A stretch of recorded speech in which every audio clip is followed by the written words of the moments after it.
ఇంట్లో ఉన్న బంగారాన్ని విడిపించి ఆ రోజు ఆన్లైన్ రేటుకే మేము కొంటాం. Sharma gold company.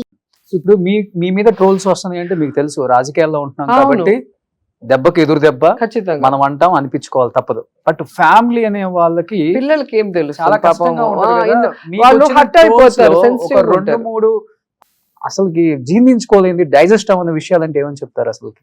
ఒకటి నా బర్త్డే రోజు మా రెండో అన్నయ్య రాంప్రసాద్ రెడ్డి ఆ, నన్ను చిన్నప్పటి నుంచి ఎత్తుకొని స్కూల్ కి కాలేజీకి తీసుకెళ్లాడు. నేను హీరోయిన్ అయ్యాక నాతోనే లైఫ్ అంతా కూడా షూటింగ్స్ కి వచ్చేవాడు. సొంతంగా. ఆయన ముద్దు పెడితే దాన్ని ఎంత వల్గర్ గా ట్రోల్ చేశారంటే అసలు ఏడుపు వచ్చేసింది నాకైతే.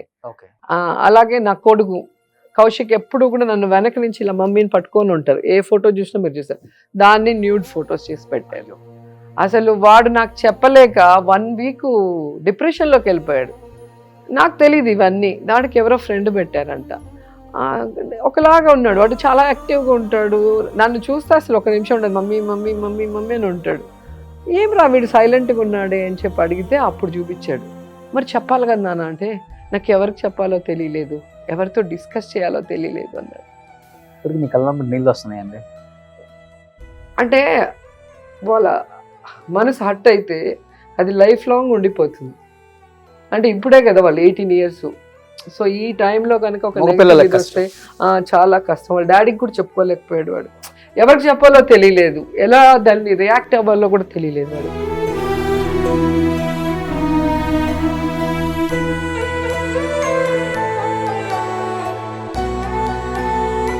ఒక టైంలో అనిపించుంటది కదా రాజకీయాల్లో నుంచి వద్దు వెళ్ళిపోదామని అనిపించుంటది ఇవన్నీ చూసినప్పుడు ఫ్యామిలీకి? నాకు ఎప్పుడు అనిపించదండి, మీకు అనిపించదు? నాకు ఫ్యామిలీకి నేనేంటో ప్రూవ్ చేసుకోవాలి.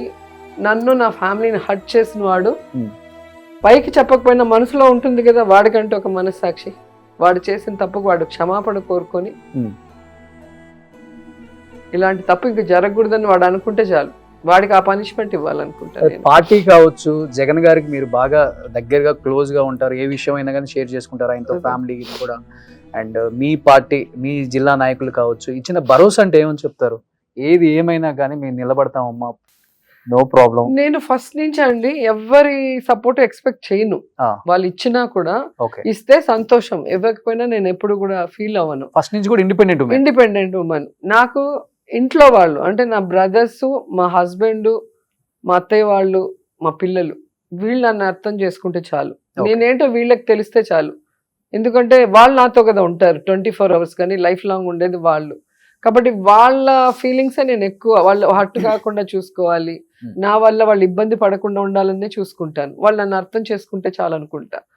మిగతా విషయాల్లో ఎప్పుడు కూడా ఎవరైనా వచ్చి నా దగ్గర, ఈరోజు నేను చెప్తున్నాను కదా, ఎవరైనా వచ్చి మేడం నాకు చాలా బాధగా ఉంది మేడం, ఇలా ట్రోల్ చేస్తున్నారు ఇలా అంటే, మనం పోయి చెప్దాము అంటే నేను అన్నాను, మనం లీడర్ అనేవాడు మనకు ఎదురైన సమస్యల్ని మనం ఫైట్ చేయాలి. మన కార్యకర్తలకు, మన నాయకులకు ఒకటి జరిగితే మన మేడంకి చెప్తే మనకి సపోర్ట్ ఉంటుంది, ప్రాబ్లమ్ సాల్వ్ చేస్తారన్న నమ్మకం వాళ్ళకి మనం కలిగించాలి. అంటే మనం ఫైట్ చేయాలి. మనమే ఏడుస్తూ భయపడిపోయి మనం వెళ్ళి ఎవరినో పోయి మాకు సపోర్ట్ చేయండి అంటే అక్కడ వీక్ అయిపోతారు. ఎదుటోడికి వీక్ అవుతాము, పార్టీలో కూడా వీక్ అవుతాం. సో లీడర్షిప్ అనేది అన్ని తట్టుకొని నిలబడాలి. అది నాకు జగనన్నను చూసిన తర్వాత చాలా నేర్చుకున్నాను నేను. ఆయనకి నాకు తెలిసి ఇండియాలో అంత చిన్న ఏజ్లో ఇన్ని పార్టీలు ఇంత అవమానించి, ఇంత కష్టపట్టి, ఇన్ని దొంగ కేసులు పెట్టి వాళ్ళ వైఫ్ని, మదర్ని, సిస్టర్ని, వాళ్ళ పిల్లల్ని అసలు ఎలా ట్రోల్ చేసి, ఎలా సోషల్ మీడియాలో ఎంత వల్గర్గా పెడతారు. ఇవన్నీ తట్టుకోవాలంటే ఒక మనిషికి కష్టం.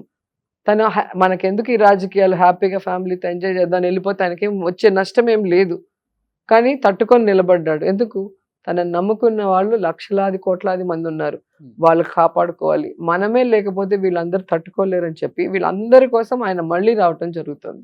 ఓకే. సో ఇప్పుడు మీరు అన్నారు కాబట్టి తల్లి గురించి, చెల్లి గురించి కూడా మాట్లాడారు కాబట్టి, విజయమ్మ గారికి చాలా దగ్గరగా ఉంటారు మీరు.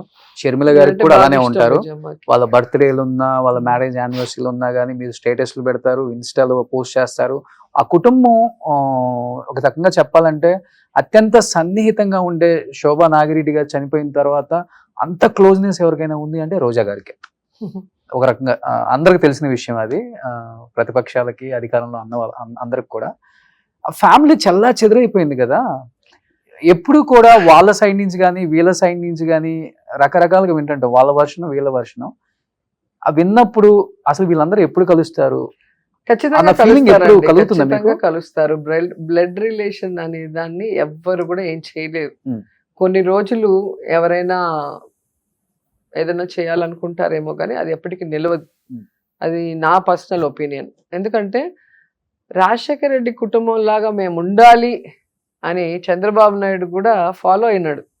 ఎప్పుడు కూడా వైఫ్ని తీసుకురాని చంద్రబాబు నాయుడు వైఫ్ని తీసుకురావటం, వైఫ్ కోడలు కొడుకుతో నారావారిపల్లికి వెళ్ళి ఏమంటారు సంక్రాంతి సెలబ్రేట్ చేసుకోవటం, ఇవన్నీ మీరు చూస్తే రాజశేఖర రెడ్డి గారిని ఫాలో అవుతారు. ఆ ఫ్యామిలీ ఎమోషన్స్, ఫ్యామిలీ బాండేజ్ ఉండాలి అనేది. పోయింది కదా ఆయన పోయిన తర్వాత మొత్తం అసలు. లేదు, మొన్నటి వరకు లేదు కదా. ఇప్పుడు చంద్రబాబు నాయుడు గారు ప్రతిదాన్ని తన ఏమంటారు పచ్చ ఛానళ్ళ ద్వారా విషం చిమ్మి, ఇదే నందమూరి బాలకృష్ణ ఆఫీస్ అని చెప్పి ఎన్బికే ఆఫీస్ నుంచి ఆవిడ మీద ఎన్ని అలిగేషన్స్, ఎన్ని నీచమైన పోస్టులు పెట్టారు. ఆవిడే వెళ్ళి పోలీస్ కంప్లైంట్, సైబర్ కంప్లైంట్ ఇచ్చింది. ఒకసారి మీరు చూస్తే మీకే తెలుస్తుంది.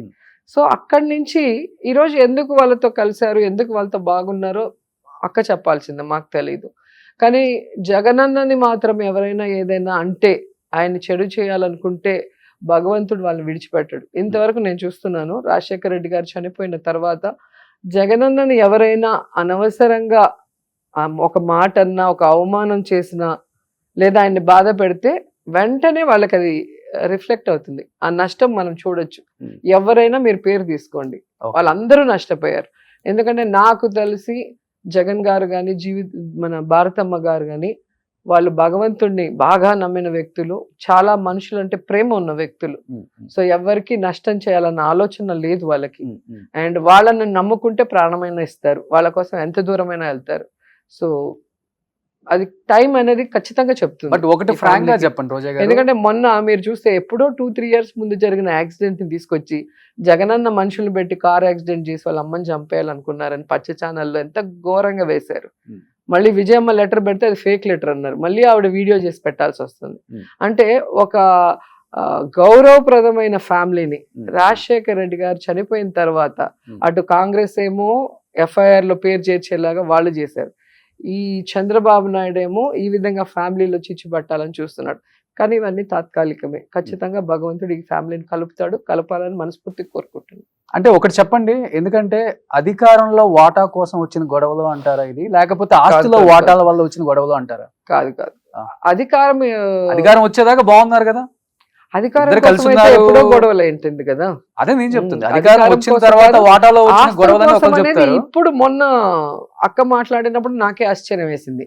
ఎందుకంటే ఇద్దరికి ఎంత అవసరమో అంతా రాజశేఖర రెడ్డి గారు ఇచ్చేసే వెళ్ళారు. ఆయన ఉండగానే అన్ని పార్టీషన్స్ అయిపోయింది. ఇప్పుడు వేరే ఏం ఆశిస్తున్నారు, ఎవరు వెనకుండి ఇది నడిపిస్తున్నారు అనేది ఎవరికి తెలియలేదు. తెలిస్తే దాన్ని వెంటనే కరెక్ట్ చేస్తారు కదా. ఇంకెవరున్నారు ఇంకా వెనక నడిపించడానికి? అంత శక్తులు ఏమున్నాయి అక్కడ? ఉంది అన్న, చెల్లి, అమ్మ, వాళ్ళ ముగ్గురు మీద కాదు కదా. వాళ్ళ ముగ్గురికి ఎంత బాండేజ్ ఉంది, ఎంత అఫెక్షన్ ఉంది అనేది మనం ఎన్నో సంవత్సరాలుగా చూస్తున్నాం. అవును. ఇప్పుడు వెనక నుంచి ఎవరు చిచ్చు పెడుతున్నారు అనేది తెలిస్తే, ఆ చిచ్చు కారణం ఏంటో తెలిస్తే అంతా సెటరేట్ అయిపోతుంది. సో అదే దాంట్లో చూస్తున్నాం, ఎవరు చేస్తున్నారు, ఎందుకు చేస్తున్నారు అనేది తెలిసిపోతుంది.